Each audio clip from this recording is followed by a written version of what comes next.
નમસ્કાર મિત્રો, અનસલી ફૂડ્સમાં ફરી એકવાર તમારું સ્વાગત છે. હું છું મીતા.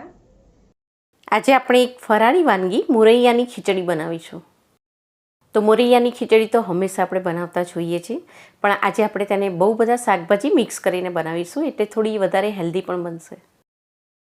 તો એના માટે અહીં મેં અડધો કપ જેટલો મોરૈયો લીધો છે. હવે આ મોરૈયાની એક ખાસિયત છે કે સોજીની જેમ જ એને તમે જ્યારે પલાળીને રાંધો ત્યારે એ ફૂલીને ડબલ બની જાય છે.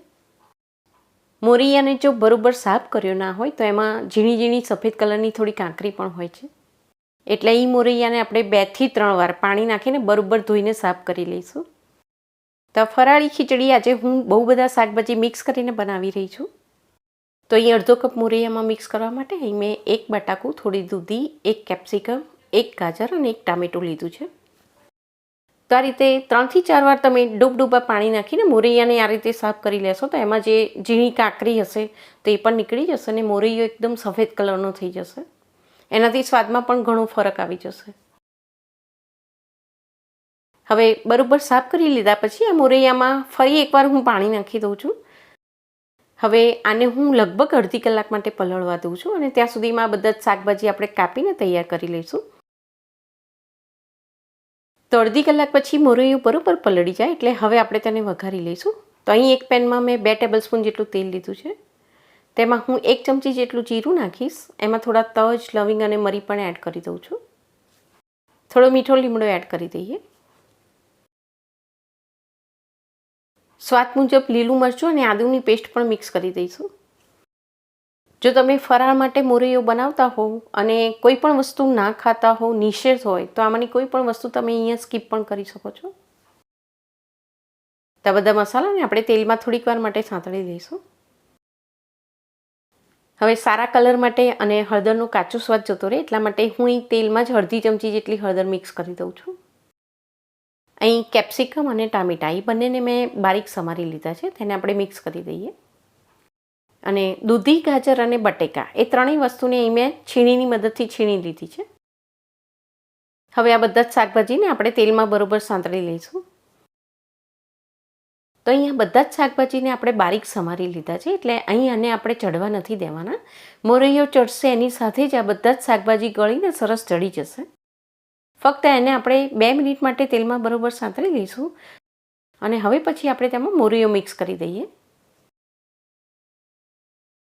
અહીં મોરૈયાને આપણે લગભગ અડધી કલાક માટે પલળવા દીધો છે, છતાં પણ મોરૈયો છે એ ખૂબ જ પાણી એબ્સોર્બ કરે છે. એટલે અહીં આપણે જેટલો મોરૈયો લીધો હોય એનાથી 3 થી 4 ગણું આપણે આમાં પાણી મિક્સ કરીશું. તો અહીં મેં અડધો કપ જેટલો મોરૈયો લીધો છે, એમાં હું 1.5 કપ જેટલું એટલે કે 3 ગણું પાણી મિક્સ અત્યારે કરી દઉં છું. હવે હું આમાં 1 ચમચી જેટલું પિંક સોલ્ટ અને સાથે 1 ચમચી જેટલું લાલ મરચું મિક્સ કરી દઉં છું. લાલ મરચું અને હળદર એ બંને જો તમે ફરાળમાં યુઝ ના કરતા હો તો અહીં તમે સફેદ મોરૈયો પણ બનાવી શકો છો.